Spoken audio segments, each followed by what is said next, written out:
Hello and welcome to Round Robin. I'm your host, Robin McCormick with the City of Hampton. And today we're going to talk about tourism. Some of you out there may not realize how many people choose Hampton as a place to visit. My guest is Mary Fugere of our Convention and Visitors Bureau. Welcome. Thank you, Robin. You have been doing this a long time, promoting Hampton to outside folks and explaining to them why they should come here. I have.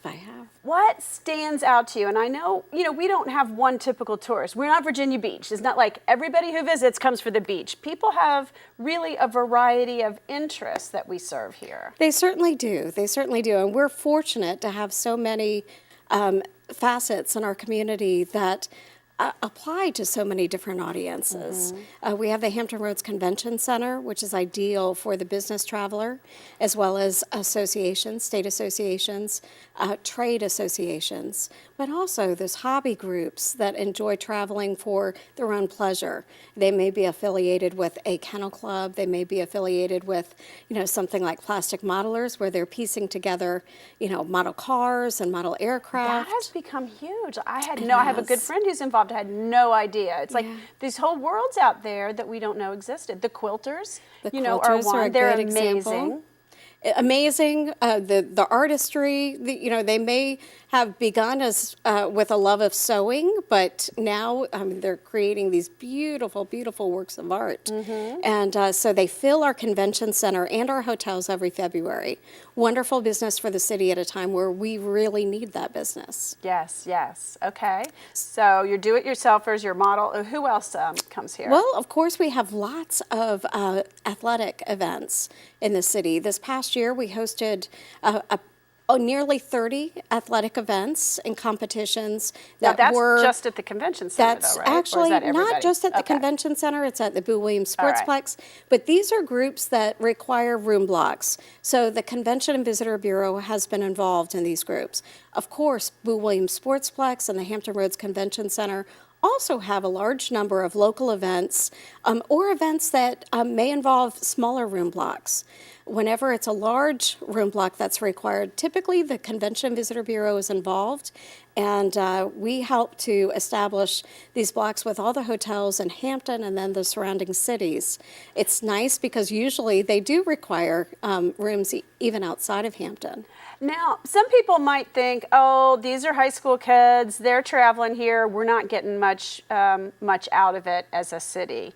But my experience with young athletes is they eat. They eat, they want entertainment, they want to go to the movies while they're here, they don't want to just hang out in the hotel room and go for a quick dinner. They want to, especially many of these who have been here before, they know what's here. They want to go to Buckrow Beach. They want to go to Senate Bistro. They want to explore, the waterfront and get out to the attractions. So we are very, very happy, to give them lots of options to explore and to enjoy our city while they're here. Now, from what I hear, the visiting boys tournaments travel with fewer sponsors, but that parents like to go when it's the girls teams, that you get more adults coming along with those girls. Is that true? That's true for the sports that Hampton typically sees. Basketball, they do tend to move in a team. Right. They travel with the team, they board into a shuttle or a large van or a motor coach, and they travel together. The girls, it's true.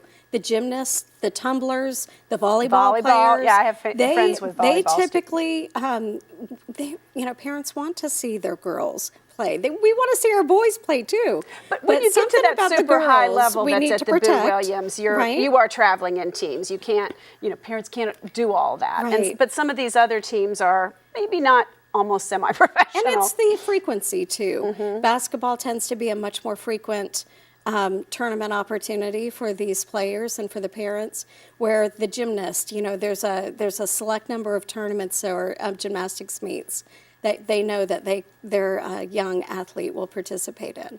And so we want to see our kids play. And that is a booming market, and one that was, I know this has been pitched to City Council before, and they're considering, expanding Hampton's footprint as a market for young athletes, but that it's been fairly recession-proof. I mean, you saw when the economy went down, professional trade groups, government related conventions and tourism, all of that sort of declined, but people are going to spend the money on their kids. So true, so true. Especially if it's leading toward a scholarship. And it does. Frequently, for these young athletes, it does lead to a scholarship. But also, it's their family activities. So even with something like the AAU Junior Olympics, this event returns to the region every 5 years. We typically host events like basketball, like gymnastics. This past time AAU was here, we hosted jump rope, and we hosted a few different odd events. And even the jump rope event, it's a great opportunity for kids to be active, to be engaged in something, and then to experience the destination. Yeah. So we saw so many young athletes and their families enjoying everything our region had to offer. And I think it gives kids, like you said, it's an open opportunity for future scholarships. And to say that they participated in something like the AAU Junior Olympic Games or a national championship, and we host for the month of July, it's all basketball national championship for every age group at the Boo Williams Sportsplex. Okay, I'm interrupting you. It's your story, but Jazz, because it's on my mind right now, Jazz Festival every year brings a slew of folks to town. It sure does, yes. And they stay for 3 or 4 days, and I'm sure they're eating out, they're going to our attractions. I mean, they have a great time. They do, and we're so fortunate. This is the 49th year for the Hampton Jazz Festival, and so we're really anticipating the 50th. Big crowd, but right. For this year, all our hotels are sold out. We typically try to contact each property and study, the number of rooms that are available so that we can make quick references to properties that have rooms available. And we're looking very pretty for this year's Jazz Festival. That's wonderful. Yes, and there are events that are held in conjunction with Jazz Festival around the city. It may be golf tournaments, it may be, Heritage Day at Aberdeen Gardens, festivals on the downtown waterfront, and activities over at Fort Monroe. It's a wonderful opportunity for these groups and individuals who come in annually for Hampton Jazz Festival as almost a reunion with their peers and with organizations they belong to get out and explore Hampton's heritage. And again, our visitor product, it's a wonderful opportunity to take a waterfront cruise or to take a fishing excursion from the waterfront and to explore Fort Monroe. And Fort Monroe has really come alive with all sorts of activities now, with beach, with Paradise Ocean Club, and right. Leisurely dining on the waterfront, and also, we also have the historic fort and tours that are available. So we try to make as many things available to these visitors while they're here as possible. We talked, at the part where the city was really fully behind the National Monument, National Park idea. And a lot of the studies showed a big increase in spending and tourism and visitors when you get a national park.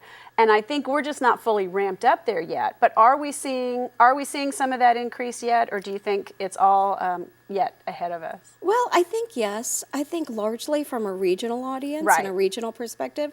I don't know that there has been a demand from a national audience at this point. Certainly visitors who are coming to Hampton for whatever they may be visiting for, whether it's a leisure trip, whether it's a convention, they're discovering Fort Monroe.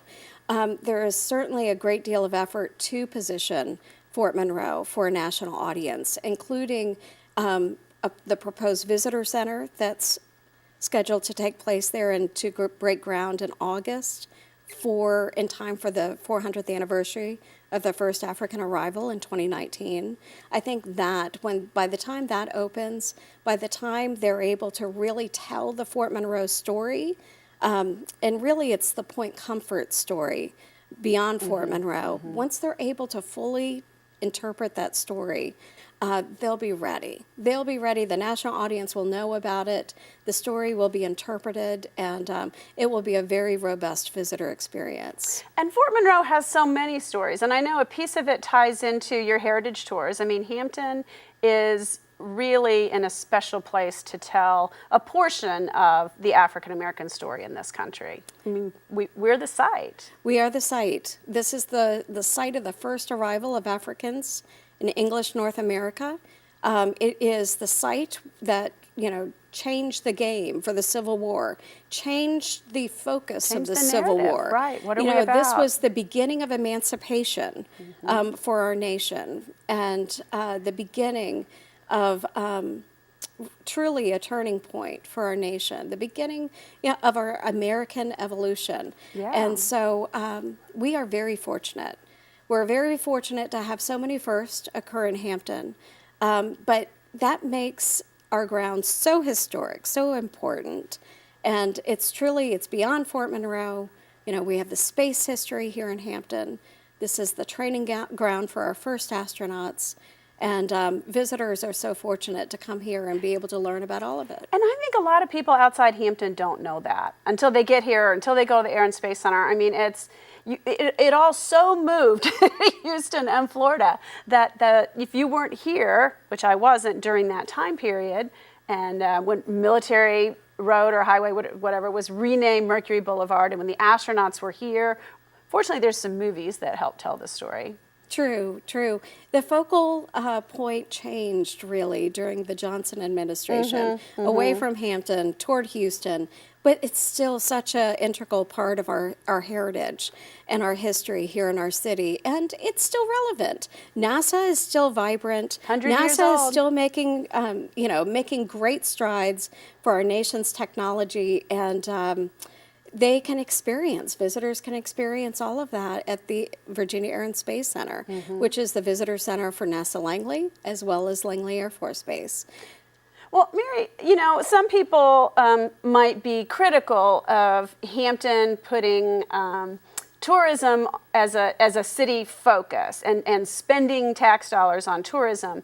Explain to us what we get back for that investment. Well, for every dollar invested in tourism marketing, we receive a $7 return on investment. So truly, this is a revenue generating industry for Hampton.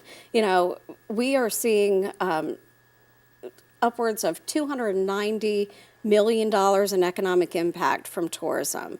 And that influences jobs, it influences, our tax revenue that's available for quality of life services. It is a very important industry for Hampton. The other thing I've heard is that the demographics and the economics of Hampton without the visitor influence wouldn't be enough to sustain some of the stores that we like to shop at, some of the restaurants we like to eat at. I mean, those visitors get us more because they get enough business to keep going. We wouldn't maybe have some of those restaurants without the extra eaters in town. It's true. With for example, the meals tax. The meals tax that's accumulated by the city of Hampton, visitors are credited with 30% of all meals tax received by the city. The lodging tax revenues, contribute to the quality of services, quality of life services for our residents, and the beautification of our streets. Truly making Hampton a more pleasant and wonderful place to live, and it certainly is a wonderful place. And hopefully that will help us afford some amenities that we can enjoy as well, because the New Market Creek Park and Trail, which is, I think, being renamed as Central Park, is going to be right there in Coliseum Central, right where the visitors are, and hopefully will generate some economic dollars that will help pay for the amenity that all of us can enjoy. I have this vision of the campus there, the Hampton Roads Convention Center, Hampton Coliseum campus, just very vibrant with activities, outdoor events there in the green space, activity on the Central Park, with paddlecraft and, you know, people just enjoying the waterway. And there's so much beautiful natural wetlands through there. It's amazing what it looks like once you get down there. And when you look at Hampton, you know, when you look at an aerial view of Hampton and you see, you know, the abundance of water and the many waterfront opportunities that our visitors can't access right now, it just really, you know, it really exposes the potential for you know, experiences in our city. And I think that that is a prime one. When we are able to connect Air Power Park to the Hampton Roads Convention Center and really open up those waterways for visitors to experience, whether it's by a tour, you know, a watercraft tour through there, so that they're learning about, you know, they're learning about the power plant, they're hearing about Bluebird Gap Farm. As they go through there, they're hearing about the, you know, just the natural wildlife available in Hampton. It's going to be a very positive experience and a positive turn for our city. Yeah. And it's right there at the convergence of 664 and Interstate 64. You know, how wonderful. You can't have a better location. No, you can't. So it'll come. It'll come soon. Thank you. Thank you so much, Mary. Thank you. And thank you for watching. I hope you understand the importance of tourism to the economy, to providing the amenities that not just tourists, but those of us who live here enjoy, and that you will remember you live in a tourism-rich area and that you will go out and take advantage of some of the opportunities that we offer in Hampton. Thanks for watching.